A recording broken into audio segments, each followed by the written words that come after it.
And thank you, Cassie. How many of you on this call don't know the movie that's from? I'm just curious. I'm just curious where we're at with our crowd. I knew it. I knew Brandon. I saw you come on and I said, he has no idea what this song is. Sandra, we're laughing at that, right? I know you do. I know. So if you haven't seen the movie Grease, it's from a long time ago. Well before my time, of course. We can't be friends. Just kidding. Go watch the movie Grease. It's fun. It's a fun summer movie. But welcome to our summer edition of the Make Money Monday calls, otherwise known as a growth call sometimes. Today, Cassie and I are on. I am Jennifer Bovey. I am your area director for the region, and I'm also an operating principal in Rhode Island. I'm also here with my co-host today, Cassie. Cassie, introduce yourself. Hi, everyone. I'm Cassie Sylvester. I am the Regional Operations Manager for KW New England and sometimes make surprise appearances on the Make Money Monday call. I am so happy you made a surprise appearance today. So thank you. Some of you were on last week and we shared with you some stats to share out about your business or about the business in New England. And this week, we are going to dive a little bit more into the value of you as a real estate professional in your industry. How many of you on this call has taken or has seen, let's just go take, how many of you have taken Value Squared, either in your market center or by Keller Williams International? David's taken it 5 times. So why do you think Value Squared, anybody 2 times, Cynthia, thank you. Why do you think that that's such an important conversation that keeps coming up? Would love for this to be an interactive call today. You can come off mute if you'd like, or put it in the chat. Why do you think Value Squared is so important right now in our industry?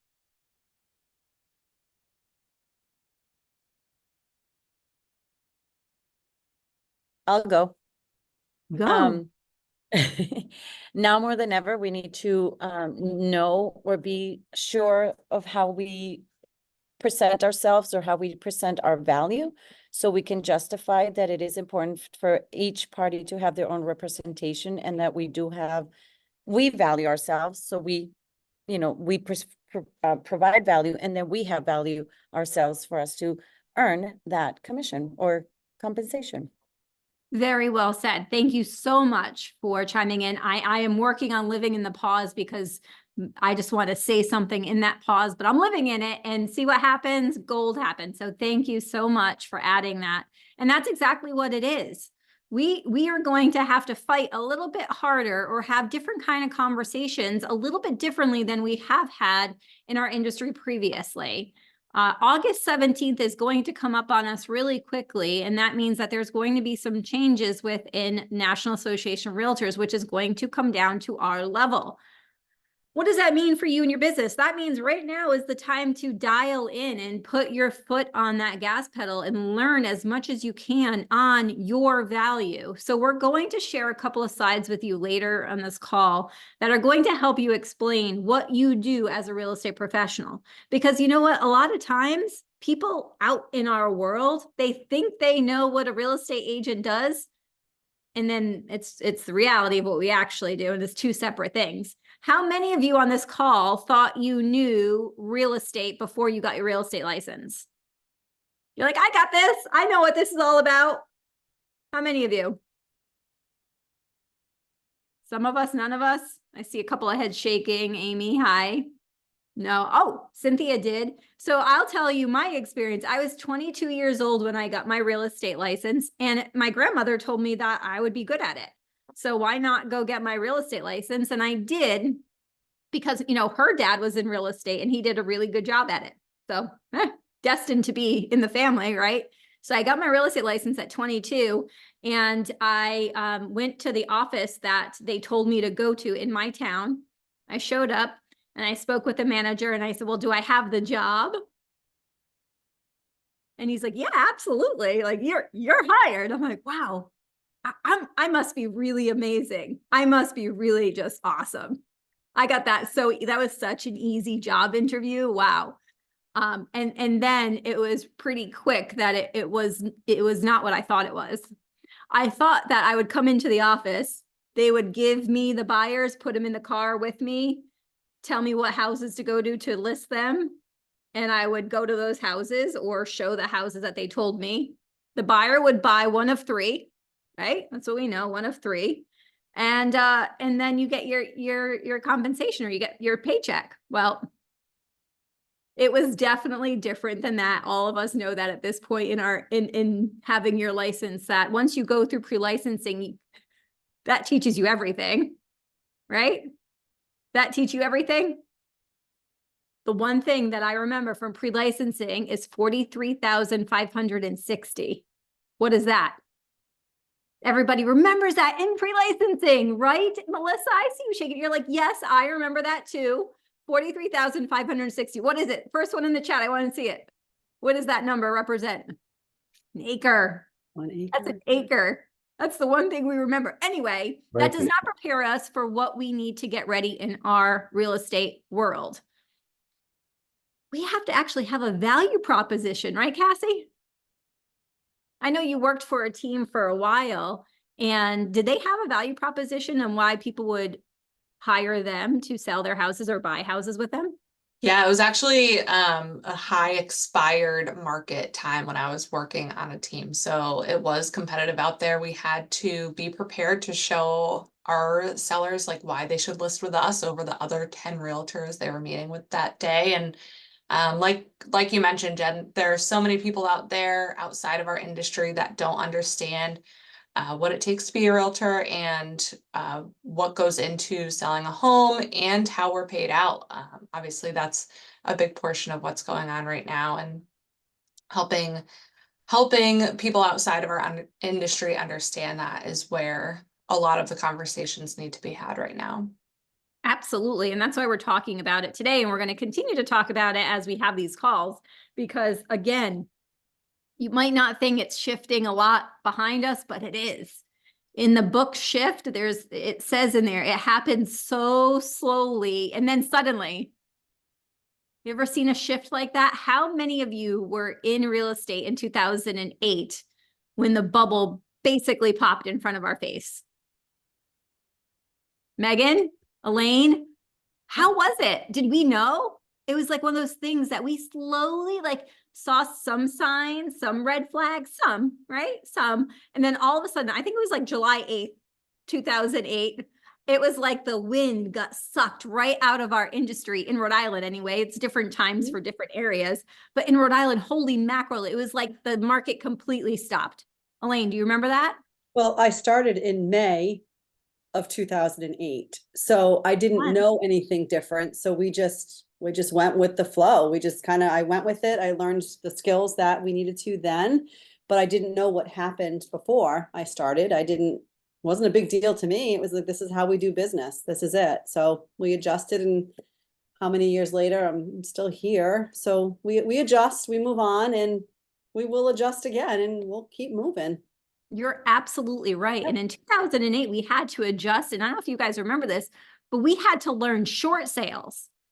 Do anybody do a short sale here in this call? Cassie has. Elaine, you did one. Anyone else? Cindy, do you remember doing your first short sale? Will you chat with me? Do I remember my first short sale? Yes. Yes, I do. It fell apart.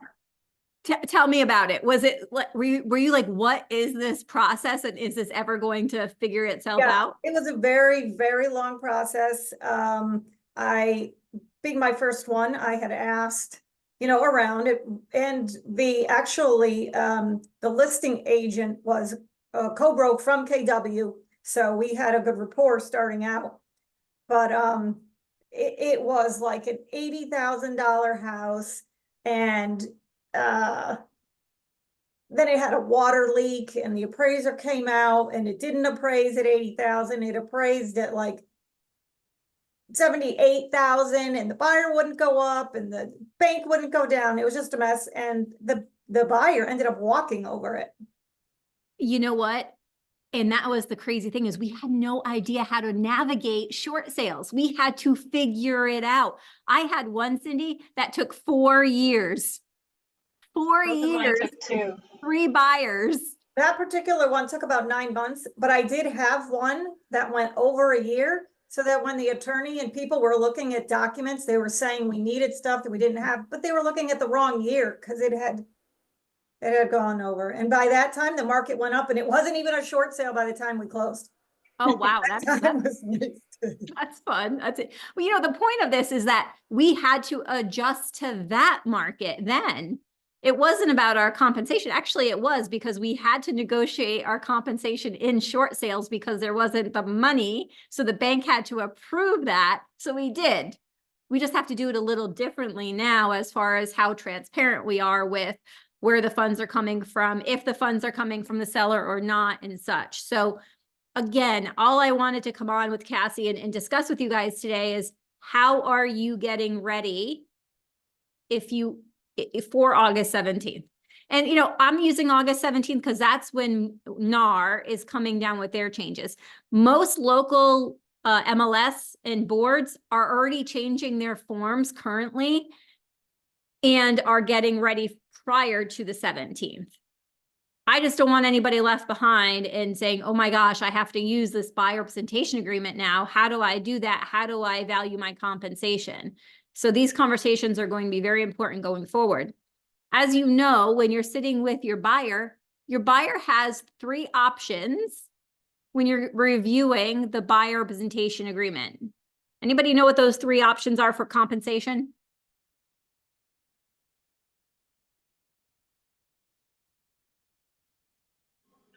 To obtain it from the seller, to obtain part of it from the seller. Yes, To- absolutely. Is that you, Tish? I can't Yes. tell. Yes. Hi, Yes. how are you? Sorry, I still have no camera. It's all right. I'm happy to have you on the call. Yes, one of the ways is that the seller compensates you, or the listing, the co-op, the buyer's Yes. representative fully, right? That's one way. The seller Yes. does pay that. What's the second way? Partially. Partially. The seller could partially cover what your compensation fee is. And then the third way?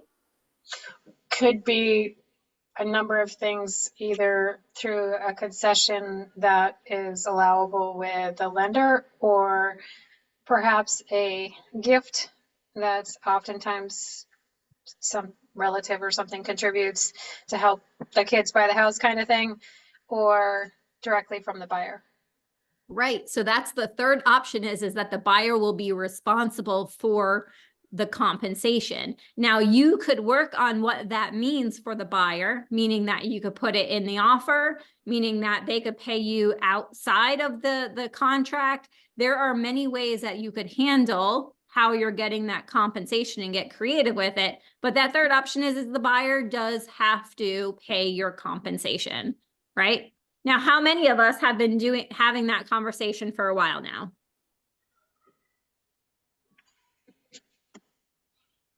Recently, right? So I when I first started in real estate, I'm a slow learner, but the first 2 years of being burned and like scarred, I think I have actual scars from buyers, scarred from buyers, where I would show them. Now, Rhode Island is not the biggest state.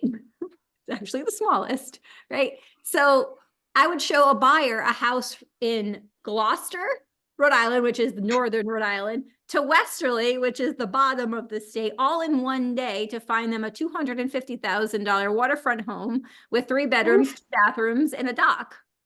Guess what? They don't exist. Odd, you know, I tried.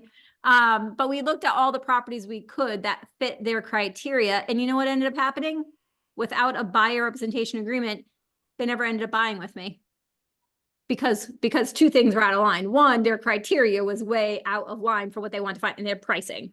So I didn't have either of those going for me, yet I was just driving around crazy, wasting time trying to find that diamond in the rough. And I ended up getting burnt many times by buyers by not buying. So I, early on in my career, decided I'm not going to do that anymore. And I started using that buyer representation agreement at a very high level as quickly as possible. So I started teaching the class. By the way, this is a really good tip This is like a pro tip for you guys. If you want to get really, really good at something, go teach it because you will get good at it. That's why I teach 6-person perspectives, because I love that class so much and I learn so much every time I teach it. If you don't know buyer representation agreement, go teach it. You will learn it fast. I promise you. But here's the thing, those agreements are such a great way to educate that consumer and or potential client on the rules of the road. Do you know what I also added, Cassie, onto mine? I added a buyer guarantee. You guys could do this too as part of your value proposition. A buyer guarantee was, if I don't do these 26 things, mine was 26, you could do yours however you'd like. Mine was 26 things. If I don't do these 26 things with you during the time that we're working together, you could rip up our contract at any time with no penalty. Period. Period. Like it was a guarantee. That was one of the ways that buyers were able to, one, trust that if I didn't do what I was going to say, that they could get out of it. And it's an out. A lot of buyers or sellers want that out, not to feel stuck with somebody because maybe they've been burnt in the past and they don't want that they don't want that to happen again, right? Does that make sense, Cassie? So here's the thing. What are you doing currently? This is a question I'm going to ask all of you. What are you doing currently to really show your value as a buyer representative or a listing rep? What are you doing currently?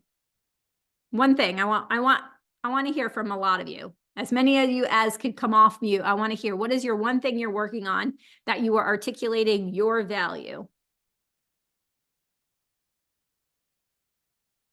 Sandra, I really like your shirt. Is it gold or is it gold? I like it. Sorry, it's just right there. So It's a little mustard. It's a little mustard. oh, it shows gold on my screen. So I love it. It's me glowing. All right, now that I have you off mute, it's my trick. I knew that. guys? That See was your that? hook. My strength, it's always, and it's funny because for me, it really hasn't changed what I'm going to do than I've been doing. These conversations I've been having with my bar since day one. There is a contract between that buyer and the brokerage. If there's a deficiency between that contract and whatever it's coming from the other side, we will find ourselves having another conversation and see where that deficiency is coming from. And my value, it's my strength is communication.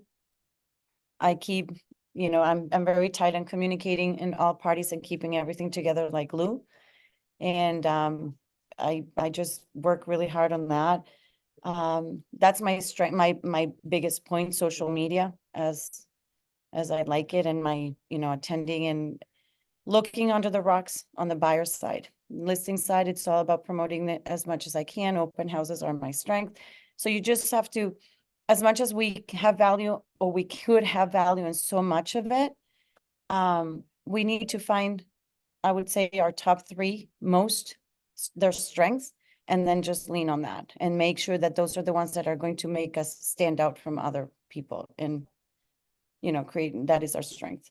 That's I couldn't agree with you more. Like you said it, right? You have to simplify it.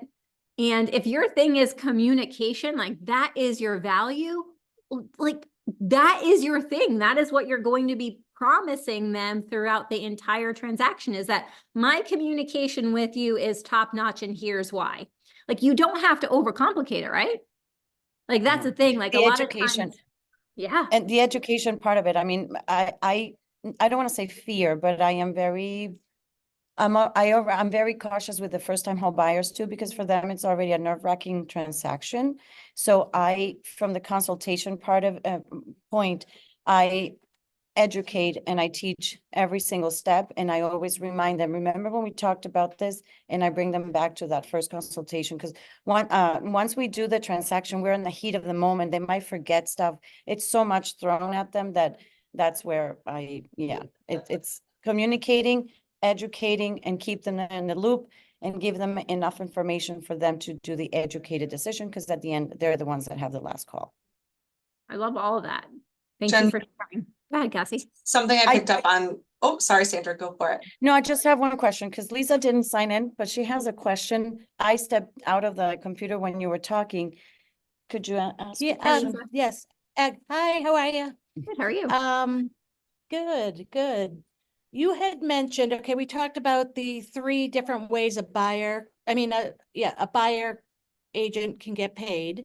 So it's from the seller, from the buyer, or partial, but you also said stepping outside the contract to get paid. Or you mentioned something about that, and I'm really unclear as to what you Yeah, mean the by that. buyer could pay you directly, well, your brokerage directly, by a Okay. loan, by their own fund, like they could pay you however it is. The lender has to know about it and approve it because that could affect debt to income.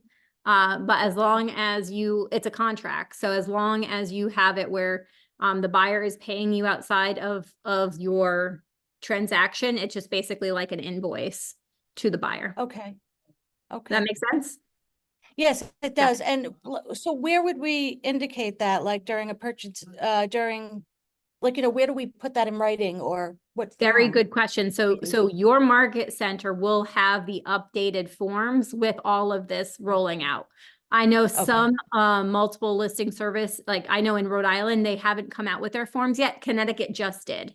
So I don't Okay. think Massachusetts has yet or New Hampshire. So stay tuned in those states and make sure you're speaking to your leadership at your market centers to get the forms that are updated. If you don't have one and you run into a situation like that, speak to your broker and have an addendum.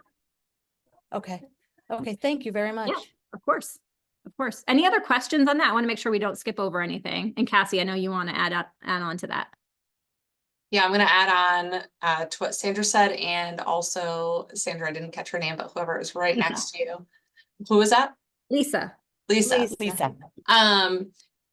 What Sandra said, like she's been doing this forever. So like no longer how long you've been in the industry, even if you're just getting started and you're newer, like you're attending classes and you're learning things. It's like everything that you've already been doing may be part of your value proposition. It's just learning how to how to articulate that and put that into words and put that into a presentation. So don't be like, oh, maybe I have to come up with all this new stuff. Like look at what you've already been doing and see how you can articulate that better. And then kind of what Lisa was talking about, and then Jen, you highlighted it. Now is the time, like we've said, is everything's changing so quickly and so drastically in some ways, and at the same time, not so much in others. So now's the time to just be plugged in. Like Value Squared, for those of you who don't know what it is, it's a course that KW put out about how to articulate your value to your clients. They hosted it 4 times this year. We've hosted it regionally. A lot of market centers have hosted it locally or are bringing us in to host it for them. And I'm going to drop the link in the chat with the Value Squared course materials as well for you to start looking at prior to, if you haven't had a chance to take the course yet, you could still look at the materials and then make sure to attend the course when it comes to you. But there's just a ton of great materials in there to really be plugged in right now, nationally, locally, talk to your brokers, see what's going on in your market, and just stay up to speed with what's going on. Jen? Yeah. Yeah, you just put it right in a nice little package in the bow. You said it perfectly. That's it, right? And I do want to highlight what Bonnie said in the chat as well, Cassie. She said follow up. That is a huge value because here's the thing. There are so many professionals out there, real estate or not, that do not do that. Right, Bonnie? Like they just don't do it. How have you felt when you have not been followed up on for something that they said that they would, or that you should have been followed up on? How does it make you feel? It's like, oh, that has always been my value. Not even during the sale, but after the sale. I mean, I just got a referral back from 22 years ago. So, you know, that's how you build your business. That's how you build your relationships, because this is a relationship business. And you need to make sure that you foster those relationships, because that's where your value is. you're absolutely right.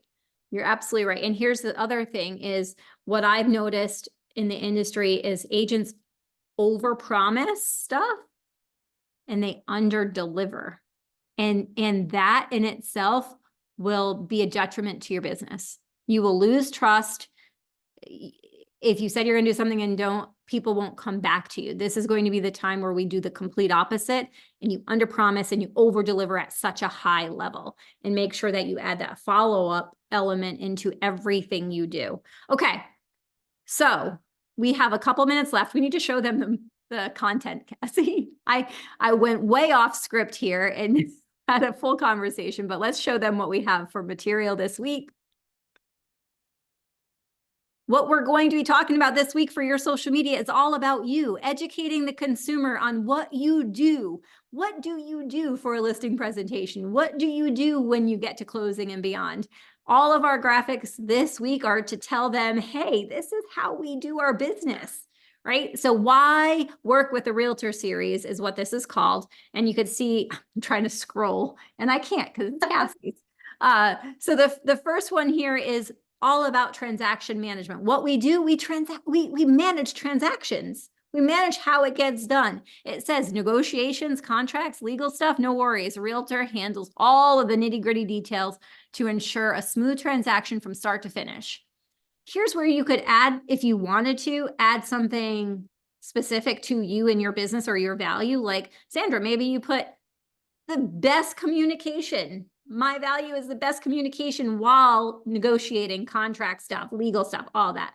But these are for you to educate your consumers on your Facebook or your Insta socials, whatever you use, on what you're doing. So here's this one for transaction management. What else do we have? We have the closing to post-sale services. By the way, it doesn't end at the closing for us, but if it does, don't add this slide, by the way. If you're an agent, and no judgment here, but if you're an agent that does not follow up, I was one of them, by the way.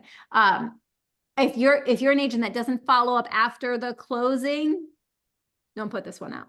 But if that is one of your value props or your things, this is a great one to use. Closing day is just the beginning. Realtors are here to guide you through the final steps and beyond. Need advice and support after the sale? We're just a call away. Cheers to new beginnings, closing day. I love this one. Again, why we're putting this out there is to educate consumers on how much you do as a real estate professional. Do you know that there's an article from NAR out there that says 179 ways a real estate agent works for their client? Something like that. That's not the official title, so don't look it up that way. But 179 items that you do during a transaction, on any given transaction. Okay, the next one. Oh, I think that's it for this I week. think there was I think three of there's- them. I might have skipped one then. Oh, yeah. I This is what happens when I don't come on every Monday anymore. I'm a little rusty here. It's all right. It's all right. Here's another one. What else do we do? We market and advertise at a very high level. Lights, camera, action. When you list with a realtor, your home gets the star treatment, from stunning photos to captivating online listings. By the way, you know what I'm going to say? If you do not use professional photography in your listing proposition, please don't use this. Be authentic to who you are in your business. Only use the things that work for you. Okay, Cassie, that's it. Let's take it off. We're going to share. I know we get this question a lot. How do I get this stuff? It's being emailed to you basically as we speak. As we speak. And if you're signed up for this class, which you are because you're in the Zoom, you're going to get that email. It's also going to be on our Facebook group, in our Facebook group. And I think that's it, right, Cassie? That's it. Okay, it's 2:30. Let's pick a winner, quick. All right, so we are giving out a first-time home buyer book today. And today's winner goes to Megan Lawrence. Megan. Congratulations. Yay! Hi, So it's a great Megan. gift. You can either give to a first-time home buyer or a colleague that's maybe getting into the business. So Megan, I'll connect with you after today's call and get you the book. Well, thank you everybody for being on today's call. Hopefully we will see you next Monday. Bring a friend, and happy summer. Bye, guys. Bye.